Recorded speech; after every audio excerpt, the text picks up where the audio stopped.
നമസ്കാരം. ഐപ്ലസിൻ്റെ പുതിയൊരു വീഡിയോയിലേക്ക് സ്വാഗതം. ഇന്ന് നമ്മൾ കുറച്ച് MCQ question related to fire and safety related ആയിട്ടുള്ള കുറച്ച് MCQ ക്വസ്റ്റ്യൻസ് ആണ് നമ്മളൊന്ന് ഡിസ്കസ് ചെയ്യാൻ പോകുന്നത്. ഒന്നാമത്തെ ക്വസ്റ്റ്യൻ എന്ന് പറയുന്നത്, ഇനി ABC of first aid A denotes. First എയ്ഡിൽ നമ്മൾ പറയുന്ന ABC എന്നതിൽ A എന്ന് പറയുന്ന പദം എന്തിനെ ഡിനോട്ട് ചെയ്യുന്നു എന്നുള്ളതാണ്. Attention, arresting, atmosphere and airway. അപ്പോൾ ABC എന്നത് നമ്മൾ സേഫ്റ്റിയിൽ മെയിനായിട്ട് നോക്കുന്ന ഒരു ടൈമാണ്. ഇതിൽ നമ്മളൊരാൾക്കൊരു അപകടം പറ്റിയാൽ അല്ലെങ്കിൽ ഒരു ഹസാർഡ് പറ്റിയാൽ നമ്മൾ എന്ത് ചെയ്യണം, എന്തൊക്കെ ചെയ്യണം എന്നതിൻ്റെ ഒരു ഹയറാർക്കിലൊക്കെ ആയിട്ടുള്ള ഒരു ഓർഡറാണ് ഈ ABC എന്ന് പറയുന്നത്. ആദ്യം ചെക്ക് ചെയ്യേണ്ടത്, അതായത് അയാളെ കൊണ്ടുവന്നതിന് ശേഷം നമ്മൾ ചെക്ക് ചെയ്യണം.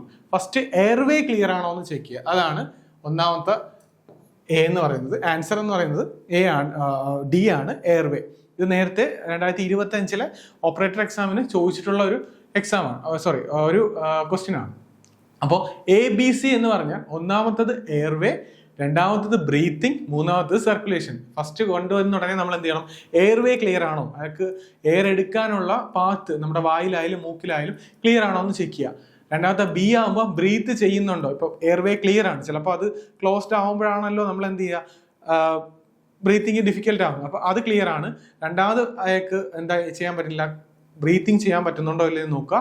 മൂന്നാമതായിട്ട് സർക്കുലേഷൻ ഉണ്ടോ എന്നുള്ളത്, ബ്ലഡ് സർക്കുലേഷൻ നടക്കുന്നുണ്ടോ എന്നുള്ളത്. ഇത് മൂന്നുമാണ് നമ്മൾ ആ ഓർഡറിൽ ചെക്ക് ചെയ്യേണ്ടത്. ഓക്കെ, അപ്പോൾ അതാണ് ഒന്നാമത്തെ ക്വസ്റ്റ്യൻ. സെക്കൻഡ് ക്വസ്റ്റ്യൻ എന്ന് പറഞ്ഞാൽ, what is the meaning of safety. സേഫ്റ്റിയുടെ മീനിങ് അല്ലെങ്കിൽ സേഫ്റ്റി എന്ന പദത്തിന്റെ അർത്ഥം എന്താണ് എന്നതാണ് രണ്ടാമത്തെ question. A, to protect the workplace, provide safe work environment, giving first aid treatment to the victim, freedom of protection from harm, danger, etc. അതായത് work പ്ലേസിലെ പ്രൊട്ടക്ഷൻ അല്ലെങ്കിൽ സേഫ് എൻവയോൺമെന്റിൽ എന്താ ചെയ്യുക, വർക്ക് ചെയ്യാൻ സേഫ് എൻവയോൺമെന്റ് ഒരുക്കുക.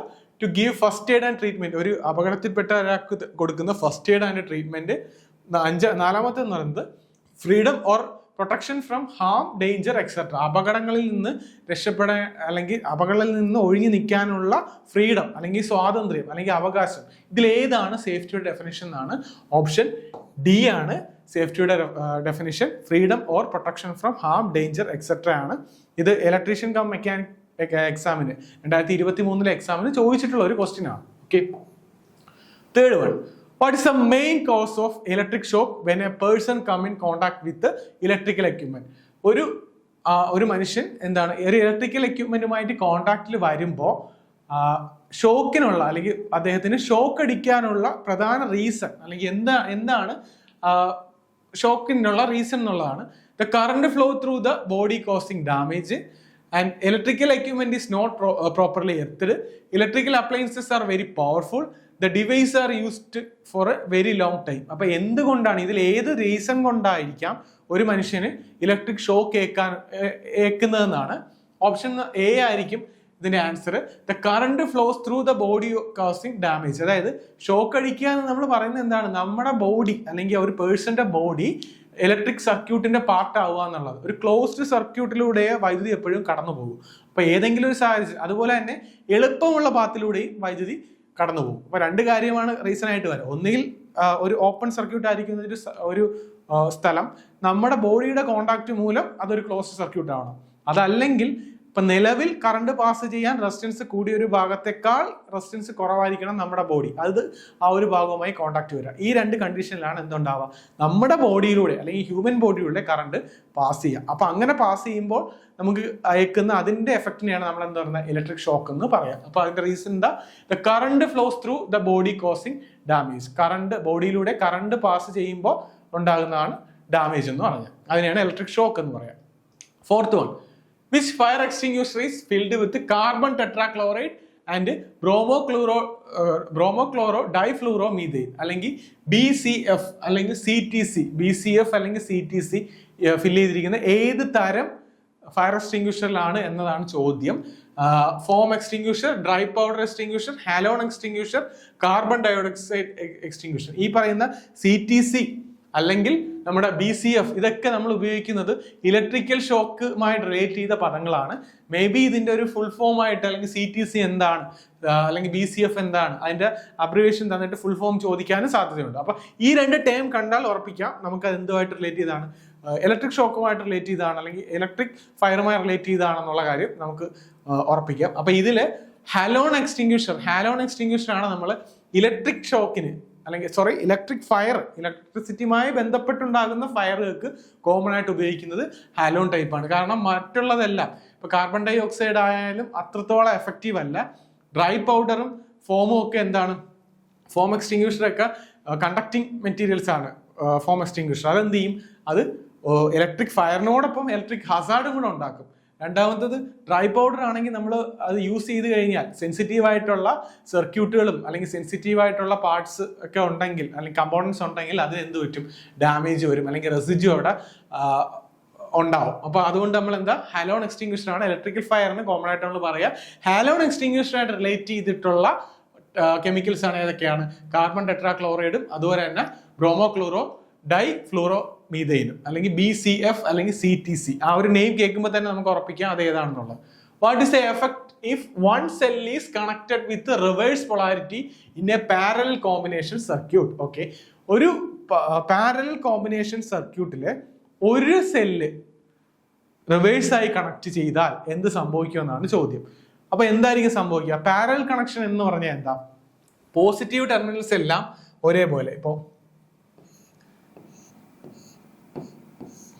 പോസിറ്റീവ് ടെർമിനൽസും നെഗറ്റീവ് ടെർമിനലും നമ്മൾ എന്ത് ചെയ്യാണ്, ഒരേപോലെ കണക്ട് ചെയ്യുന്നു. ഒരേ പോസിറ്റീവും കണക്ട് ചെയ്യുന്നു, നെഗറ്റീവും തമ്മിൽ ഷോർട്ട് ചെയ്യുന്നു. എന്നിട്ട് അതിൽ കോമൺ ആയിട്ട് ഔട്ട് എടുക്കും. ഇതിനല്ലേ നമ്മൾ പാരലൽ കണക്ഷൻ എന്ന് പറയാം. ഇതിൽ നമ്മൾ ഏതെങ്കിലും ഒരെണ്ണം ഓപ്പോസിറ്റ് പൊളാരിറ്റിയിൽ കണക്ട് ചെയ്താൽ എന്ത് സംഭവിക്കുമെന്നാണ് ചോദിച്ചിരിക്കുന്നത്.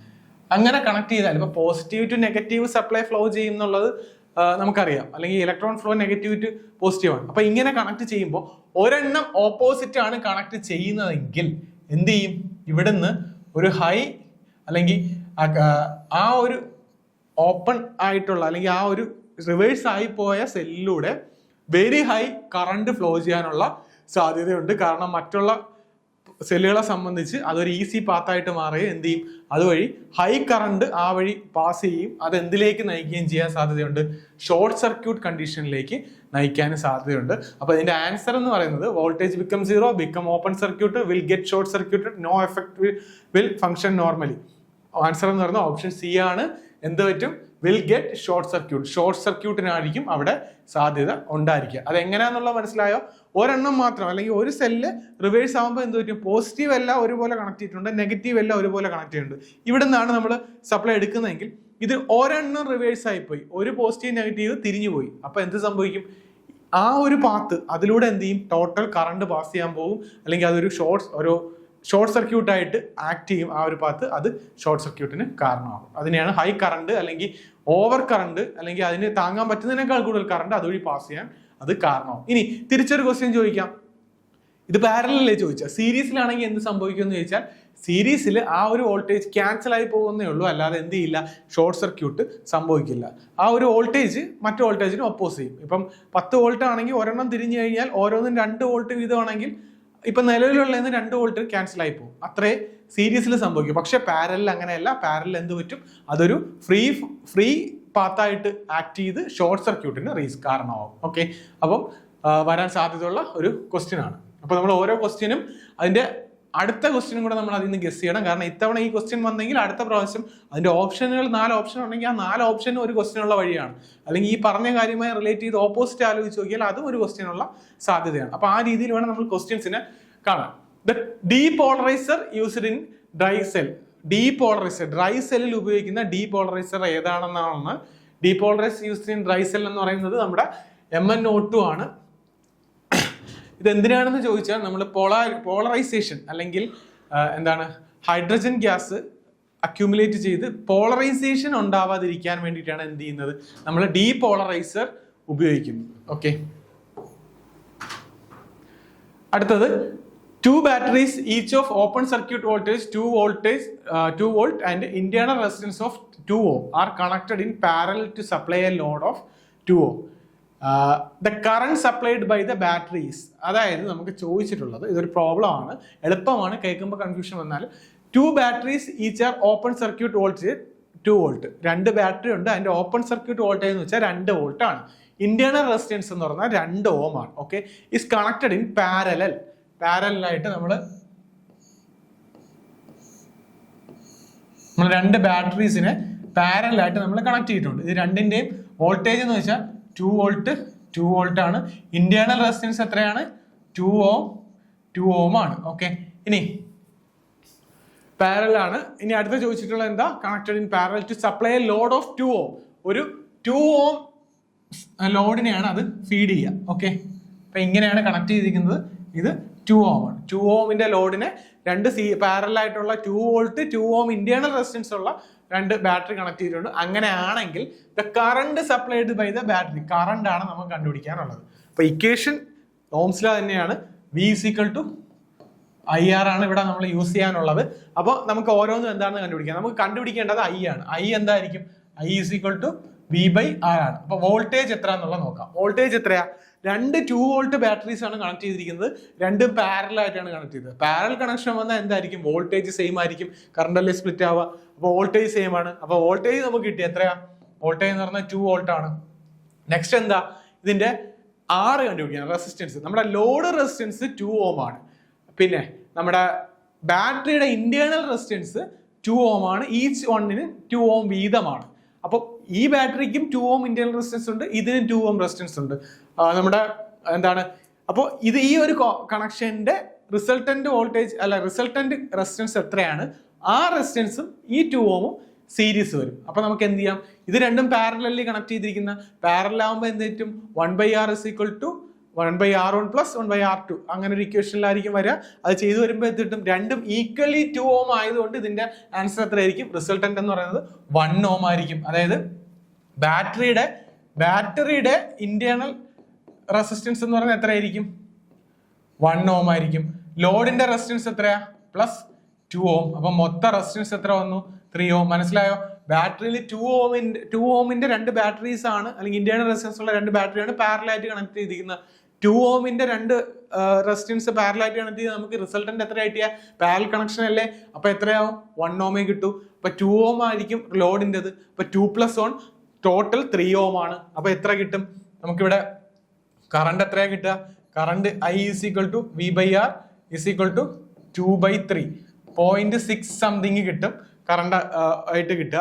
ഈ 0.6 എന്ന് പറയുന്ന ടോട്ടൽ കറണ്ട് ആണ്. അതായത് ഈ സർക്യൂട്ടിലൂടെ പാസ് ചെയ്യുന്ന ടോട്ടൽ കറണ്ട് ആണ് 0.6 സംതിങ്. 0.66 ഓം എന്ന് പറയുന്നത് ടോട്ടൽ കറണ്ട് ആണ്. ഈ ടോട്ടൽ കറണ്ട് വന്ന് എന്ത് ചെയ്യും? ഇതൊരു പാരലൽ പാത്ത് അല്ലേ? നമ്മുടെ അടുത്ത് ചോദിച്ചിരിക്കുന്നത് the current supplies by the batteries. ഒരു ബാറ്ററി സപ്ലൈ ചെയ്യുന്ന കറണ്ടാണ് നമുക്ക് വേണ്ടത്.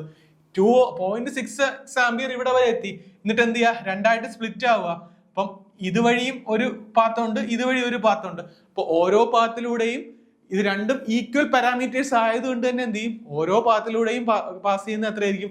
ഈക്വൽ കറണ്ട് ആയിരിക്കും. അപ്പം 0.6 സ്പ്ലിറ്റ് ചെയ്ത് എത്രയാവും? 0.33 ആംപിയർ. ഇവിടെയും 0.33 ആംപിയർ. അപ്പൊ ആൻസർ എത്രയായിരിക്കും?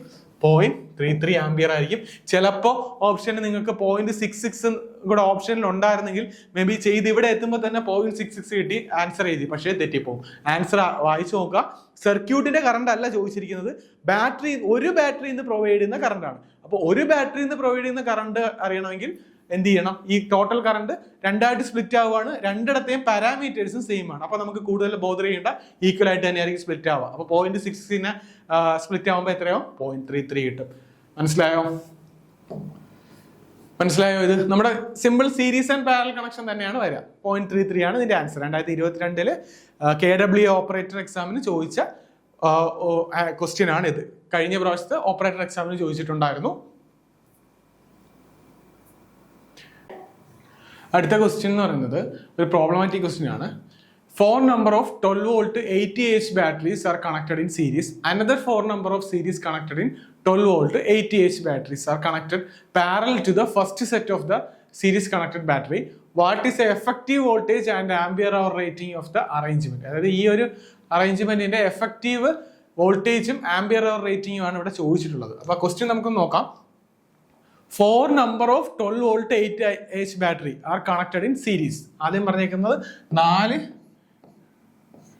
12 വോൾട്ട് 8Ah ബാറ്ററീസ് സീരീസ് ആയിട്ട് കണക്ട് ചെയ്തിട്ടുള്ളതാണ്. അപ്പോൾ ഒരെണ്ണത്തിന്റെ വോൾട്ടേജ് 12 വോൾട്ട് 80Ah ആണ് അതിന്റെ കപ്പാസിറ്റി. ഓക്കെ, അങ്ങനത്തെ 4 എണ്ണം കണക്ട് ചെയ്തിട്ടുണ്ട്. Another 4 number of series connected, another 4 number of series connected 12Ah batteries are connected parallel to the first set. അതായത് ഉദ്ദേശിച്ചിരിക്കുന്നത് അടുത്ത 12 വോൾട്ട് AHന്റെ അടുത്ത ഒരു 4 എണ്ണം, അതായത് സീരീസ് ആയിട്ട് കണക്ട് ചെയ്തിട്ടുള്ള 4 എണ്ണം ഇതിന് പാരലൽ ആയിട്ട് കണക്ട് ചെയ്തിരിക്കുന്നു. ആ ക്വസ്റ്റ്യൻ കൺഫ്യൂഷൻ ആണെങ്കിൽ ക്വസ്റ്റ്യൻ വായിച്ച് തന്നെ എഴുതുക. Another 4 number of series connected 12 volt 8Ah batteries are connected parallel to the first set of batteries. അതായത് ആദ്യത്തെ 4 ബാറ്ററിക്ക് പാരലായി ഇതേപോലെ തന്നെ 12 വോൾട്ട് 80Ah 4 എണ്ണം സീരീസ് ആയിട്ട് കണക്ട് ചെയ്തിരിക്കുന്നു. അതായത് ഇതിന് പാരലായിട്ട് എന്ത് കണക്ട് ചെയ്തേക്കാം, അടുത്ത 4 എണ്ണം കണക്ട് ചെയ്തിരിക്കുന്നു എന്നാണ് പറഞ്ഞിട്ടുള്ളത്. ഓക്കെ, അപ്പൊ ഇതാണ് നമ്മുടെ ടോട്ടൽ സർക്യൂട്ടിന്റെ സെറ്റപ്പ്. അപ്പൊ ഇതിൽ എന്താ ചെയ്തേക്കുന്നത്, what is the effective voltage and ampere our rating of the arrangement. ഈ ഒരു അറേഞ്ച്മെന്റിന്റെ ടോട്ടൽ എഫക്റ്റീവ് ആംപിയർ അവറും വോൾട്ടേജും ആണ് നമുക്ക് അറിയേണ്ടത്. അപ്പൊ ഇത് സിമ്പിൾ ആയിട്ട് നോക്കിക്കഴിഞ്ഞാൽ എന്താ, 2 സ്ട്രിങ് കണക്ട് ചെയ്തിരിക്കുന്നത്. നമുക്ക് ഒരു സ്ട്രിങ്ങിന്റെ വാല്യൂ കണ്ടുപിടിക്കാം, എന്നിട്ട് അടുത്തത് എങ്ങനെയാണ് വ്യത്യാസം എന്ന് നോക്കാം. ഫസ്റ്റ് സ്ട്രിങ് നോക്കാം, 12 volt 80Ah battery series connection ആണ്. സീരീസ് കണക്ഷൻ ആകുമ്പോൾ എന്ത് ചെയ്യില്ല, വോൾട്ടേജ് ആഡ് ചെയ്ത് വരും. കറണ്ടിന്റെ റേറ്റിംഗിന് അല്ലെങ്കിൽ കപ്പാസിറ്റി റേറ്റിംഗ് എന്തെങ്കിലും വ്യത്യാസം വരുമോ? ഇല്ല. അപ്പോൾ 4 കൂടെ ചേർത്താൽ ടോട്ടൽ സ്ട്രിങ് കപ്പാസിറ്റി എത്ര തന്നെയായിരിക്കും, 80Ah തന്നെയായിരിക്കും. വോൾട്ടേജോ ഓരോന്നും 12 വോൾട്ട് ആണ്. അപ്പൊ 12 into 4 എത്രയായിരിക്കും, 48 വോൾട്ട് ആയിരിക്കും ഒരു സ്ട്രിങ്ങിന്റെ വോൾട്ടേജ്. അതുപോലെ തന്നെ ഒരു സ്ട്രിങ്ങിന്റെ കപ്പാസിറ്റി എന്ന് പറയുന്നത് എത്രയായിരിക്കും, 80Ah ആയിരിക്കും. അപ്പൊ ഒരു സ്ട്രിങ് അല്ലെങ്കിൽ സീരീസ് സ്ട്രിങ്ങിന്റെ വോൾട്ടേജ് എന്ന് പറയുന്നത് 48 വോൾട്ട് 80Ah ആണ്. ഇനി നോക്കുക, ഇത് പാരലൽ ആയിട്ട് അതുപോലൊരു സ്ട്രിങ് കൂടെ കണക്ട് ചെയ്തിട്ടുണ്ട്. പാരലൽ കണക്ഷൻ വന്നാൽ വോൾട്ടേജ് റേറ്റിംഗിന് എന്തെങ്കിലും വ്യത്യാസം വരുമോ?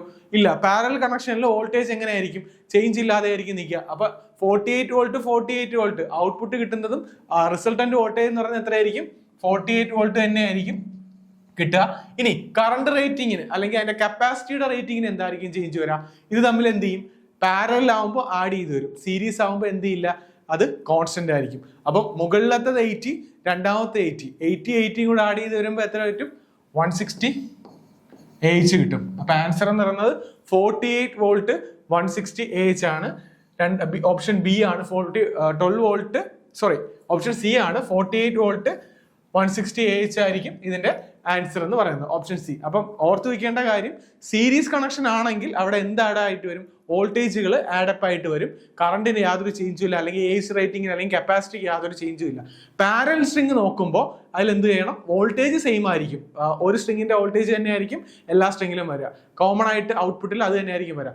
കറണ്ട് എന്ത് ചെയ്യും, ഓരോന്നും ആഡപ്പ് ആയിട്ട് വരും. അപ്പൊ ഇത് എന്താണ്, ആദ്യം നമ്മൾ സിസ്റ്റമാറ്റിക് ആയിട്ട് ഒരു സ്ട്രിങ്ങിന്റെ കാര്യങ്ങൾ കണ്ടുപിടിച്ചതിന് ശേഷം എന്ത് ചെയ്യണം, മൾട്ടിപ്പിൾ സ്ട്രിങ്ങിലേക്ക് കൊണ്ടുപോകാം. ഇങ്ങനെയാണ് ഈ ടൈപ്പ് ഓഫ് പ്രോബ്ലംസ് വന്നാൽ നമുക്ക് നോക്കാൻ പറ്റുന്നത്. ഇത് കഴിഞ്ഞ 2024 ഒരു ഇലക്ട്രീഷ്യൻ എക്സാമിന് ചോദിച്ച ഒരു ചോദ്യമാണ്. അപ്പൊ ഇതുപോലുള്ള ചോദ്യങ്ങൾ നമുക്ക് ഇനിയും പ്രതീക്ഷിക്കാൻ പറ്റും. The efficiency of a solar cells generally, normally efficiency of a solar cell എത്രയെന്നുള്ളതാണ്, high, very high, low, very low. Answer low ആണ്. എഫിഷ്യൻസി എന്ന് പറഞ്ഞാൽ നോർമലി ലോ ആണ്. Solar cells work on a principle of dash. എന്ത് പ്രിൻസിപ്പിളിലാണ് solar cell work ചെയ്യുന്നത് എന്നുള്ളതാണ്. Isolation and opto coupling, isolation, photovoltaic, opto coupling. അതായത് photovoltaic effect ആണ് നമ്മുടെ സൺലൈറ്റിന് അല്ലെങ്കിൽ ലൈറ്റ് എനർജിയെ, സൺലൈറ്റിൽ നിന്നുള്ള ലൈറ്റ് എനർജിയാണ് നമ്മൾ എന്തായിട്ട് കൺവേർട്ട് ചെയ്യുന്നത്, ഇലക്ട്രിസിറ്റി ആയിട്ട് കൺവേർട്ട് ചെയ്യുന്നത്. അപ്പൊ photovoltaic, photo means light, voltaic means കറണ്ടിനുമായിട്ട് റിലേറ്റ് ചെയ്തതാണ്. അപ്പൊ ലൈറ്റിനെ കറണ്ടായി കൺവേർട്ട് ചെയ്യുന്നു. അപ്പൊ ഫോട്ടോ വോൾട്ടായിക് ആയിരിക്കും. ആൻസർ ഓപ്ഷൻ സി ആണ്. Next 11. Which method of artificial respiration is used when the victim has burned on their back? Back സൈഡിൽ, അതല്ലെങ്കിൽ നമ്മുടെ ബാക്ക് സൈഡിൽ എന്ത് പറ്റുകയാണെങ്കിൽ, മുറിവ് പറ്റുകയാണെങ്കിൽ നമുക്ക് അപ്പൊ എന്ത് ചെയ്യാൻ പറ്റില്ല, അവിടെ എന്ത് ചെയ്യാൻ പറ്റില്ല, ഫോഴ്സ് കൊടുക്കാൻ പറ്റില്ല. സോ ആ രീതിയിലുള്ള അതായത് അപ്പോൾ അതിന്റെ ഓപ്പോസിറ്റ് സൈഡിലായിരിക്കും. അതിനനുസരിച്ച് നമ്മൾ എന്ത് ചെയ്യുക, ഈ ഒരു ആർട്ടിഫിഷ്യൽ റെസ്പിറേഷൻ കൊടുക്കുക. അത് ഏത് മെത്തേഡ് എന്നാണ് ചോദിച്ചിട്ടുള്ളത്. ഏതാണ്, സിൽവർസ്റ്റേഴ്സ് മെത്തേഡാണ് നമ്മൾ എവിടെ ഉപയോഗിക്കുന്നത്. ബാക്ക് സൈഡിൽ ഇഞ്ചുറി പറ്റിയാൽ അല്ലെങ്കിൽ പൊള്ളൽ പറ്റിയാൽ നമ്മൾ ഉപയോഗിക്കുന്ന ആർട്ടിഫിഷ്യൽ റെസ്പിറേഷൻ എന്ന് പറയുന്നത് ബി, സിൽവർസ്റ്റേഴ്സ് മെത്തേഡാണ്. ഇനി നെൽസൺസ് മെത്തേഡ് ഷെഫേഴ്സ് മെത്തേഡ് നമ്മൾ പറഞ്ഞു, ഓരോന്നും സിഗ്നിഫിക്കൻ്റ് ആയിരുന്നു. നമുക്കുണ്ടാകുന്ന ബേണിംഗ് അനുസരിച്ച് അല്ലെങ്കിൽ നമുക്കുണ്ടാകുന്ന ഇഞ്ചുറി അനുസരിച്ചാണ്, ബേണിംഗ് എന്ന് തന്നെ ഇല്ല, ഇഞ്ചുറി അനുസരിച്ചാണ് നമ്മൾ ഓരോ മെത്തേഡിൽ ഏത് സെലക്ട് ചെയ്യണം. ഇപ്പൊ ഇപ്പൊ നമുക്ക് ബാക്കിലാണെങ്കിൽ നമ്മൾ എന്ത് ചെയ്യുക, ഫ്രണ്ടിലായിരിക്കും അതിന്റെ ഇത് കൊടുക്കുക. പിന്നെ ഓരോ ഭാഗത്തും ഇപ്പം നമ്മുടെ ചെസ്റ്റ് ഏരിയയിൽ മുറിവുണ്ടെങ്കിൽ നമുക്ക് എന്ത് ചെയ്യാൻ പറ്റില്ല, അവിടെ പ്രസ് ചെയ്യാൻ പറ്റാത്തതുകൊണ്ട് തന്നെ അതിന് മറ്റൊരു രീതിയായിരിക്കും. അപ്പോൾ ഓരോ രീതിക്കും ഓരോ പർപ്പസ് ഉണ്ട്. അപ്പൊ ഇവിടെ നമ്മൾ ഉപയോഗിക്കുന്ന ഏതാണ്, ബാക്കിലാണ് ബേണെങ്കിൽ സിൽവർ സ്റ്റേസ് മെത്തേഡ് ആയിരിക്കും. What is a colour band used on the body of fire extinguisher to visually identify it as a carbon dioxide type? Carbon dioxide type ആണെന്ന് വിഷ്വലി ഐഡന്റിഫൈ ചെയ്യാൻ വേണ്ടിയിട്ട് ഏത് കളർ ബാൻഡ് ആണ് ഉപയോഗിക്കുന്നതെന്ന്. Colour band ആയിട്ട് ഉപയോഗിക്കുന്ന ഏതാണ്, കാർബൺ ഡയോക്സൈഡിന്റെ ബ്ലാക്ക് കളറാണ്. അതുപോലെ തന്നെ കാർബൺ ഡയോക്സൈഡ് തിരിച്ചറിയണമെങ്കിൽ അതിന്റെ നോസിൽ എങ്ങനെയായിരിക്കും, ഒരു ഹോൺ ഷേപ്പിലായിരിക്കും, ഒരു ഹോൺ പോലത്തെ ഷേപ്പിലായിരിക്കും നോസിൽ ഉണ്ടാവുക. അതാണ് കാർബൺ ഡൈ ഓക്സൈഡിനെ നമുക്ക് ഡിറ്റക്ട് ചെയ്യാനുള്ള ഏറ്റവും എളുപ്പത്തിലുള്ള വഴി. ഇതുപോലെ തന്നെ പല കളർ കോഡ് ഉപയോഗിക്കാറുണ്ട് നമ്മൾ. ക്രീം കളർ നമുക്ക് എന്താ ഫോമിന് ഉപയോഗിക്കാറുണ്ട്, പിന്നെ റെഡ് കളർ നമ്മുടെ വാട്ടർ ടൈപ്പിന് ഉപയോഗിക്കാറുണ്ട്. അപ്പൊ ഇങ്ങനെ ഓരോന്നിനും ഓരോ കളർ കോഡ് ഉണ്ട്. ആ കളർ ബാൻഡ് കണ്ടാൽ നമുക്കറിയാം ഇത് ഏത് ടൈപ്പാണ്, ഏത് ടൈപ്പ് എക്സ്റ്റിങ്ക്വിഷർ ആണ്. അപ്പം നമ്മളിവിടെ ക്വസ്റ്റ്യൻ എന്ന് പറയുന്നത് കാർബൺ ഡൈ ഓക്സൈഡ് ഏത് ടൈപ്പ് ആണെന്നുള്ളതാണ്. ബ്ലാക്ക് കളറാണ് കാർബൺ ഡൈ ഓക്സൈഡിനെ ഐഡന്റിഫൈ ചെയ്യാൻ വേണ്ടി നമ്മൾ ഉപയോഗിക്കുന്ന കളർ കോഡ് എന്ന് പറയുന്നത്. 13. The severity of an electric shock on a human body depends primary on which of the following factors? താഴെയുള്ളതിൽ ഏതൊക്കെ ഫാക്ടേഴ്സിനാണ് ഡിപ്പെൻഡ് ചെയ്യുക എന്നുള്ളതാണ്.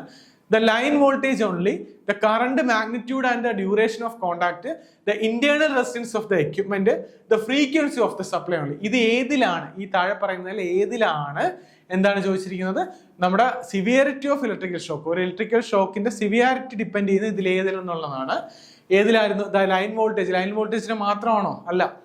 The current magnitude and duration of contact, അതായത് ഡ്യൂറേഷൻ ഓഫ് കോണ്ടാക്റ്റും കറണ്ടിന്റെ മാഗ്നിറ്റ്യൂഡുമാണ് അതിനെ ഡിപ്പെൻഡ് ചെയ്യുക. കറണ്ടിന്റെ മാഗ്നിറ്റ്യൂഡ് എന്ന് വെച്ചാൽ എത്ര എമൗണ്ടിലുള്ള കറണ്ടാണ് നമ്മുടെ ബോഡിയിലൂടെ പാസ് ചെയ്യുന്നത്, അത് ഒന്നാമത്തെ ഫാക്ടർ. രണ്ടാമത്തേത് ഏതാ? ഡ്യൂറേഷൻ, എത്ര സമയം അത് ബോഡിയിലൂടെ പാസ്സായി, അല്ലെങ്കിൽ ഏത് പാത്തിലൂടെ പാത്ത്. ഇത്രയും കാര്യങ്ങളാണ് അതിന്റെ സിവിയാരിറ്റി, അത് എങ്ങനെ നമുക്ക് പ്രശ്നം ഉണ്ടാക്കുന്നു എന്നുള്ളത് നമ്മൾ ഡിറ്റർമിൻ ചെയ്യുന്നത്. അപ്പൊ അതിന്റെ ആൻസർ എന്ന് പറയുന്നത് ഓപ്ഷൻ ബി ആണ്. Okay. 4. What is the specific gravity of a electrolyte diluted sulphuric acid ആണ് in fully charged lead acid battery?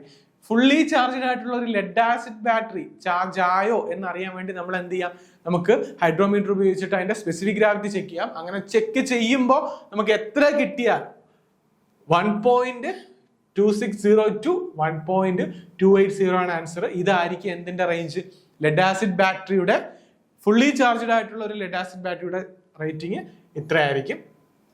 There is local action defect in a primary zinc cell is prevented by doing what to the zinc electrode? അതായത് local action എന്നൊരു കാര്യമുണ്ട്. അതായത് ഇത്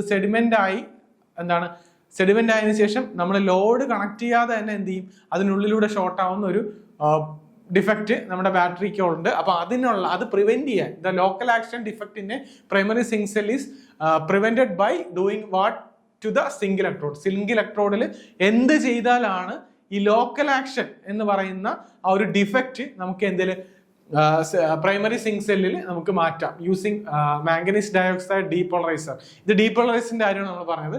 amalgamating the zinc electrode with mercury, അതായത് zinc ഇലക്ട്രോഡിനെ മെർക്കുറിയുമായി contact ചെയ്യുക, അല്ലെങ്കിൽ അമാൽഗമേറ്റ് ചെയ്യുക, അല്ലെങ്കിൽ മീൻസ് മെർക്കുറിയുമായി അതിനെ മിക്സ് ചെയ്യുന്നതിനാണ് നമ്മളത് പറയുക അമാൽഗമേഷൻ എന്ന് പറയുന്നത്. അപ്പോൾ അമാൽഗമേറ്റ് ചെയ്യുക എന്തിനെ, സിങ്ക് ഇലക്ട്രോഡിന് മെർക്കുറിയുമായി ചേർത്ത് അതിനെ അമാൽഗമേറ്റ് ചെയ്യുന്നതാണ് എന്തിനുള്ള, ലോക്കൽ ആക്ഷൻ പ്രിവെന്റ് ചെയ്യാനുള്ള ഏറ്റവും ബെസ്റ്റ് ആയിട്ടുള്ള മെത്തേഡ് എന്ന് പറഞ്ഞത്. ഓക്കെ. അപ്പൊ ആൻസർ എന്ന് പറഞ്ഞാൽ ഏതായിരിക്കും? ഓപ്ഷൻ ബി ആയിരിക്കും. 16. Trickle charging of a standby storage battery is primarily done to. Trickle charging എന്തിനാണ് ചെയ്യുന്നത്? Change it rapidly during the complete power failure, prevent sulphation and compensate for internal standby losses, increase the overall internal resistance of the cell, prevent the battery acid from evaporating. ഏതായിരുന്നു? Option B ആണ്. Prevent sulphation and compensate for internal standby loss. അതായത് നമ്മൾ ഈ trickle charging, പല type of charging പറഞ്ഞായിരുന്നു. Trickle charging ഓരോന്നും ഓരോ type ഡിഫക്റ്റിന് അല്ലെങ്കിൽ ഓരോ പ്രോബ്ലംസിനെ ചേഞ്ച് ചെയ്യാൻ അല്ലെങ്കിൽ ഓവർകം ചെയ്യാൻ വേണ്ടിയിട്ടാണ് യൂസ് ചെയ്യുക. അപ്പോൾ ട്രിക്കിൾ ചാർജിങ് ചെയ്യുന്ന വഴി നമുക്ക് എന്ത് ചെയ്യാം, എന്തിനെ പ്രിവെന്റ് ചെയ്യാം, സൾഫേഷൻ എന്ന് പറയുന്നത് അല്ലെങ്കിൽ ഈ സൾഫറിന്റെ അല്ലെങ്കിൽ നമ്മുടെ ഇതിന്റെ സൾഫേഷൻ അല്ലെങ്കിൽ അതിന്റെ ഇന്റേണൽ സ്റ്റാൻഡ് ബൈ ലോസസിനെ നമുക്ക് റെഡ്യൂസ് ചെയ്യാൻ പറ്റും. ഓക്കെ, നെക്സ്റ്റ് എന്ന് പറയുന്നത് energy storage capacity of a battery is officially expressed in. ഏതാണ് energy storage capacity of battery? Kilowatt hour ആണോ, വോൾട്ടാമ്പിയർ ആണോ, ആംബിയർ അവർ ആണോ, ജൂൾസ് ആണോ? കിലോവാട്ട് അവർ എന്ന് പറയുന്നത് എനർജിയുടെ യൂണിറ്റ് ആണ്, അപ്പൊ അതല്ല. പിന്നെ VA ആണോ അതോ AH ആണോ? ബാറ്ററി നമ്മൾ കോമൺലി പറയുന്നത് ഏതാണ്? ആംബിയർ അവറിലാണ്, AH-ലാണ്. ഓപ്ഷൻ C ആണ് answer. Next, if 6 cells each with an electromotive force അല്ലെങ്കിൽ EMF of 1.5 volt are connected in series, what will be the total output voltage of the battery bank? അതായത് simple ആണ്. 1.5ന്റെ 6 സെല്ലുകൾ series ആയിട്ട് connect ചെയ്താൽ total voltage എത്ര എന്നാണ്. 1.5 അല്ലെങ്കിൽ നമ്മൾ സീരീസ് കണക്ഷൻ വരികയാണെങ്കിൽ നമുക്കറിയാം വോൾട്ടേജ് ആഡപ്പ് ആയിട്ട് വരിക ചെയ്യുന്നത്. കറണ്ട് കോമൺ ആയിരിക്കും സീരീസ് കണക്ഷനിൽ. ഇനി പാരലൽ കണക്ഷൻ ആണെങ്കിൽ എങ്ങനെയാണ്?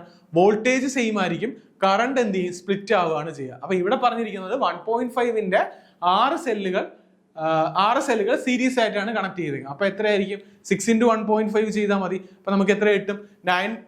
9 വോൾട്ട് ആയിരിക്കും നമ്മുടെ ആൻസർ ആയിട്ട് കിട്ടുക. ഓക്കെ, ഓപ്ഷൻ D 9 ആണ്. Which of the following is the most commonly used semiconductor material for manufacturing commercial solar cell? Solar cells use ചെയ്യാൻ വേണ്ടി അല്ലെങ്കിൽ സോളാർ സെൽസിന്റെ മാനുഫാക്ചറിങ്ങിന് വേണ്ടിയിട്ട് കോമൺലി നമ്മൾ യൂസ് ചെയ്യുന്നത് ഏത് ടൈപ്പ് ഓഫ് സെമി കണ്ടക്ടർ എന്നാണ്? നമുക്കറിയാം സെമി കണ്ടക്ടറിന്റെ പേരുകൾ തന്നെ, പക്ഷെ നമ്മൾ കോമൺ ആയിട്ട് ഉപയോഗിക്കുന്ന ഏതാണ്? സിലിക്കൺ ആണ്. ഓപ്ഷൻ C ആണ് answer. Okay, last question. What is A typical open circuit output voltage generated by a single practical silicon solar cell under direct sunlight? ഒരു സിംഗിൾ സിലിക്കൺ സോളാർ സെൽ, നമ്മൾ multiple സെല്ലുകൾ വെച്ചിട്ട് അതിനെ നമുക്ക് വേണ്ട requirement അനുസരിച്ച് series ആയിട്ടും പാരലലായിട്ടും കണക്ട് ചെയ്താണ് എന്ത് ചെയ്യുക, നമ്മൾ സോളാർ സെല്ലിനെ യൂസ് ചെയ്യുക. അപ്പോൾ ഒരു സിംഗിൾ സോളാർ സെല്ല് എത്ര വോൾട്ടേജ് ആയിരിക്കും പ്രൊഡ്യൂസ് ചെയ്യുക എന്നാണ് ചോദിക്കുന്നത്. 0.5 to 0.6 ആയിരിക്കും ഒരു സിംഗിൾ സോളാർ സെല്ല് പ്രൊഡ്യൂസ് ചെയ്യുക. അതിനെ നമ്മൾ സീരീസ് ആയിട്ട് കണക്ട് ചെയ്താണ് നമുക്ക് റിക്വയർ ആയിട്ടുള്ള വോൾട്ടേജിലേക്ക് ഇതിനെ കൺവേർട്ട് ചെയ്ത് എടുക്കുക. ഓക്കെ, അപ്പോൾ ഓപ്ഷൻ B ആണ് 0.5 to 0.6 വോൾട്ട്. അപ്പോൾ കുറച്ച് പ്രീവിയസ്ലി ആസ്ക്ഡ് അല്ലെങ്കിൽ വീണ്ടും ചോദിക്കാൻ സാധ്യതയുള്ള കുറച്ച് ക്വസ്റ്റ്യൻസ് ആണ് നമ്മളിപ്പോൾ ഡിസ്കസ് ചെയ്തത്. അപ്പോൾ മറ്റൊരു വീഡിയോയിൽ വീണ്ടും കാണാം. Thank you.